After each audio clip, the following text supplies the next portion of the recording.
সরকার আপনার জন্য school, hospital বা ট্রেন এই যা কিছু করছে আপনার জন্য করেছে। আপনি বললেন আমি এইসব কিছু পরিষেবা নেব না, তো ক্ষতি কার হবে? আপনার না সরকারের? তো এটা একটু ভালো করে বুঝবেন যে আপনার জন্য স্কুল তৈরি হয়েছে। আপনার বাচ্চাকে যদি আপনি না পাঠান বা আপনি যদি স্কুলে না যান, তাহলে কিন্তু মাস্টারের বেতন বন্ধ হবে না। মাস্টার কিন্তু বেতন পেতে থাকবে, কিন্তু আপনার ক্ষতি সবথেকে বেশি হবে।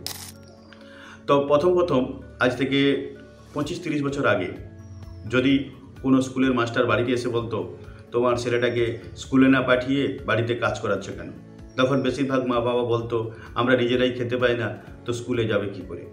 তো আজকে সেটা পরিবর্তন হয়েছে। তো এই উদাহরণের দ্বারায় আপনাদের আমি বোঝাতে চাইছি যে যদি আপনি এলআইসি না করেন, আপনারও কিছু ক্ষতি হবে, সরকারেরও কিছু ক্ষতি হবে। একটা উদ্দেশ্যের মাধ্যমে সরকার এলআইসি তৈরি করেছে, যেটা হচ্ছে জনসাধারণের কথা ভেবে। কারণ যদি কালকে থেকে এলআইসি আর না থাকে, তাহলে এলআইসির মানে সরকারের কি ক্ষতি হতে পারে এবং আপনার কি ক্ষতি হতে পারে, এই দুটো বিষয়ে আপনাদেরকে জানাবো। তো প্রথমে শুরু করি সরকারের কি কি ক্ষতি হতে পারে। তো এলআইসি থেকে যে টাকা পাওয়া যায় বা যে লাভ্যাংশ হয়, তার 95% টাকা সমস্ত গ্রাহকের মধ্যে ছড়িয়ে দেওয়া হয়, আর 5% লভ্যাংশ সরকার পায়। সেই টাকার দ্বারা দেশের বিভিন্ন উন্নয়ন খাতে ব্যবহার করা হয়। যদি কালকে এলআইসি না থাকে, তাহলে এই বিশাল পরিমাণ টাকা, 5% টাকা কিন্তু বিশাল পরিমাণ। গত 23 সালে মানে 2023 সালে প্রায় 2500 কোটি মানে 2500 কোটি টাকা এলআইসির কাছ থেকে সরকার লাভ্যাংশ নিয়েছে। তো এই টাকাটা বিভিন্ন খাতে লাগে।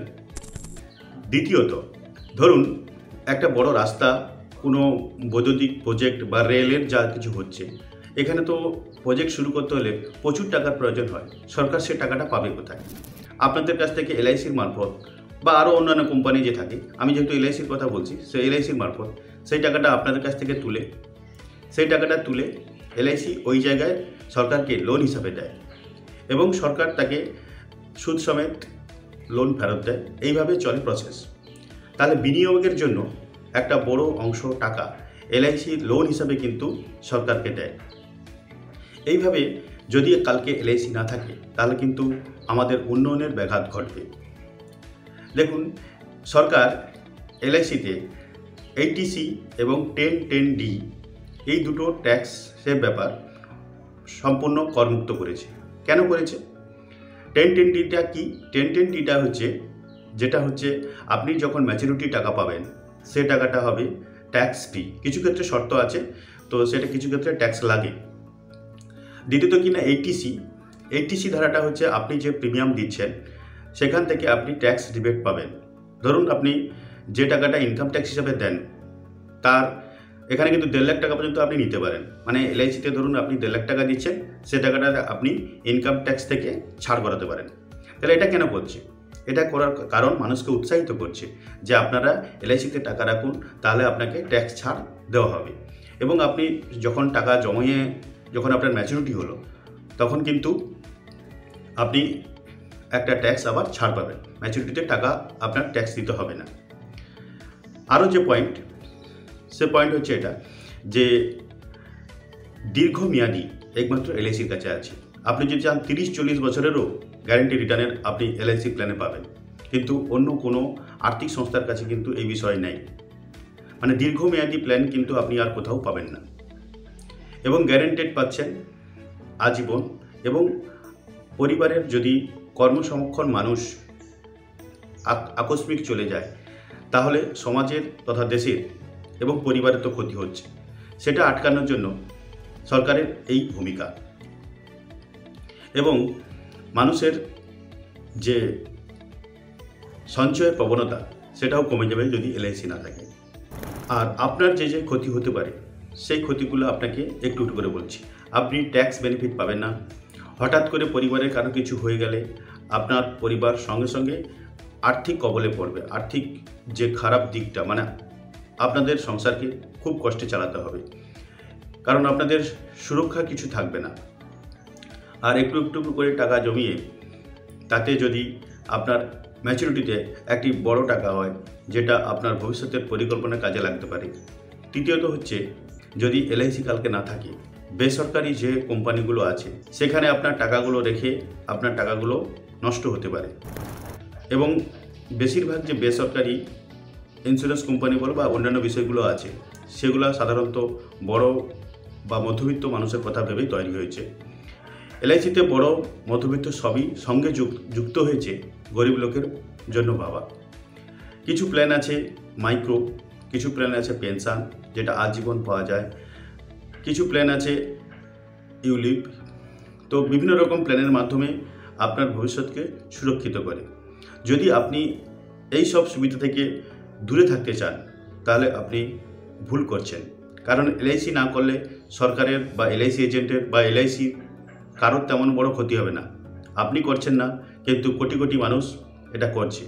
এলআইসি শুধুমাত্র একটি বিমা সংস্থা নয়, এলআইসি হচ্ছে ভারতবর্ষের একটি অর্থনৈতিক প্রতীক এবং তার সুরক্ষা এবং তার গ্যারেন্টিতে এলআইসি সবার কাছে এখনও জনপ্রিয়। তো আপনি যদি এলআইসি না করেন আপনারই ক্ষতি, কারণ আপনি এতগুলো বেনিফিট থেকে দূরে থাকছেন। আপনার সংসারের সুরক্ষা, ট্যাক্স বেনিফিট এবং আপনার জমানোর যে প্রবণতা সেটা তৈরি করা এবং দীর্ঘমেয়াদী অনেক কিছু সুবিধা থাকছে। যদি আপনার বাচ্চার জন্য প্ল্যানিং করেন, সেখানে বাচ্চার বাবার মানে আপনার যদি কিছু হয়ে যায় তাহলেও টাকা দিতে হবে না, এলআইসি তাহলেও টাকা দেবে। তো এরকমই অনেক ধরনের প্ল্যান হয়, অনেক কিছু ব্যাপার থাকে। তো আপনারা যদি এলআইসি না করেন ক্ষতি কিন্তু আপনাদের এবং তথা সরকারের। এবারে সরকারের আরও যে ক্ষতি হতে পারে সে বিষয়টা আসছি। ধরুন এলআইসিতে কাজ করে এই মুহূর্তে 13 লাখ এজেন্ট বন্ধু, তার সঙ্গে অফিসের স্টাফ আছে, আরও অন্যান্য ব্যাপার থাকে। তো যদি কালকে এলআইসি না থাকে তাহলে এই 13 লাখ মানুষের কর্মসংস্থানের করাটা খুব কঠিন হবে, যেটা সরকারের মোকাবেলা করা আরও কঠিন হয়ে দাঁড়াবে। প্লাস বড় বড় উন্নয়নের খাতে যে টাকাগুলো ব্যবহার করা হয় এলআইসির টাকা, সেখানে টাকা জোগান না থাকার কারণে আমাদের যে বড় বড় কাজগুলো সেগুলো কিন্তু উন্নয়নে বাধাপ্রাপ্ত হবে। সরকারকে টাকা জোগাড়ের জন্য অন্য কিছু প্ল্যানিং করতে হবে এবং এই যে প্রতি বছর 5% যে মুনাফা পায় সেটা যদি না থাকে তাহলে আপনাদের মানে জনসাধারণের উপর ট্যাক্স বাড়াতে সরকার বাধ্য হবে। কারণ সরকারের ইনকাম না থাকলে তাহলে সরকার দেশ তথা চলবে কী করে। আর যখন এলআইসি থাকবে না তখন আরও যে অন্যান্য কোম্পানি থাকবে তাদের বাড়বাড়ন্ত বাড়বে। যেমন যখন এলআইসি জন্ম হয়নি তার আগে কিন্তু ওরিয়েন্টাল বলে মানে এলআইসির আগে যেটা ছিল সেটা ইন্স্যুরেন্স কোম্পানি কিন্তু 1800 সাল থেকেই আছে। কিন্তু তখন ইউরোপিয়ানদের জন্য মানে আমাদের যে ব্রিটিশ শাসন ছিল তাদের জন্য কিন্তু ইন্স্যুরেন্স তৈরি হয়েছিল, ভারতীয়দের জন্য ছিল না। এবং যদিও ভারতীয়রা পেত পরবর্তীকালে তাদের কিন্তু প্রিমিয়াম বেশি দিতে হতো। যাই হোক, এই কথাগুলোর মাধ্যমে আমি আপনাদের বোঝানোর চেষ্টা করছি, আমি এখানে কোনো বিতর্ক বা আমি এলআইসি অ্যাডভার্টাইজ দিতে আসিনি। যেটা হচ্ছে কথা, আমি যেটুকু বুঝেছি বা যেটুকু জানি, হয়তো আমি কিছু ক্ষেত্রে আপনাদের হয়তো ভুল বলছি বলে মনে হতে পারে, কিন্তু আমি এগুলো পড়াশোনা করে রিসার্চ করে তবেই কিন্তু আপনাদের জানাচ্ছি। আমি তর্ক বিতর্কমূলক জায়গায় যেতে জানি, আমি নিজে কোনো এলআইসি নয় বা আমি কোনো কিছু পরিবর্তন করতে পারবো। আপনারা অনেকে বলেন রিটার্ন কম, অনেক দিন, এইসব বিষয়গুলোর অনেক ভেতরে ব্যাপার থাকে। এগুলোর জন্য আপনাকে আরও জানতে হবে কেন বেশি দিন করা হয়, সেটা আপনাদের একটু বলে দিই। যদি আপনি কম দিন নেন, ধরুন আপনি ভাবছেন যে আমি 5 বছরের জন্য নেব কি 2 বছরের জন্য নেব, তাহলে কিন্তু 2 বছর বা 5 বছরের জন্য আপনাকে প্রিমিয়ামটা বেশি দিতে হবে। কারণ আপনি 2 বছরে কত টাকা জমাবেন, কিন্তু একটি যখন লং পিরিয়ডে নিচ্ছেন তখন কিন্তু আপনি একটু একটু করে অনেক টাকা জমাতে পারছেন, অল্প দিয়ে আপনি বেশি টাকা পেতে পারেন। দ্বিতীয়ত কী হচ্ছে না, যখন আপনি অল্প দিনে নেবেন তখন কিন্তু আপনি ট্যাক্স বেনিফিট পাবেন না, কারণ প্রিমিয়ামের থেকে আপনার সামাসুর যেটা হবে সেটা যেন প্রিমিয়ামটা যেন 10%-এর কম হয়। অর্থাৎ কিনা আপনার সামাসুর যদি 2 লাখ টাকা হয় তার প্রিমিয়াম যেন 20,000 টাকা বছরে এর যেন কম হয়, তাহলে কিন্তু আপনি ট্যাক্স বেনিফিট পেতে পারেন। কারণ আপনার ম্যাচুরিটির সময় যে টাকা পাবেন তখন আপনার কিন্তু ট্যাক্সের আওতায় চলে আসবে।